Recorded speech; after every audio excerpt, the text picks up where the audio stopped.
السلام علیکم ورحمۃ اللہ وبرکاتہ نحمدہ و نصلی علی رسول الکریم اما بعد۔ یہ وطروں کے حوالے سے ایک سوال ہے کہ کیا قیام کی حالت میں وطر دعائے قنوت پڑھنی بھول جائیں تو کیا بعد میں پڑھی جا سکتی ہے؟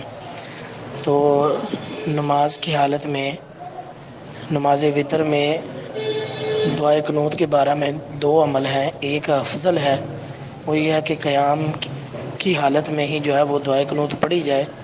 دوسرا عمل یہ ہے کہ رکوع کے بعد دعا پڑھی جائے۔ تو اگر آپ افضل پہ عمل کر رہے ہیں تو وہ سب سے اچھا ہے، اور اگر کوئی انسان بھول جاتا ہے تو وہ رکوع کے بعد بھی دعا پڑھ سکتا ہے اور ہاتھ بھی اٹھا سکتا ہے۔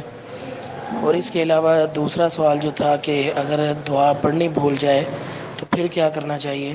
تو اگر آپ حالت وطر میں دعا پڑھنے ہی بھول گئے ہیں تو پھر آپ کو نہ سجدہ سہو کرنے کی ضرورت ہے اور نہ ہی وطر دہرانے کی ضرورت ہے۔ وطر آپ کا ہو جائے گا۔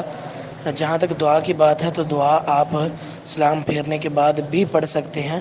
اگر بھول جائیں تو اس کے اوپر نہ ہی اعادہ یعنی دوبارہ بھی نہیں وطر پڑھا جائے گا اور نہ ہی اس میں کوئی سجدہ سہو ہے۔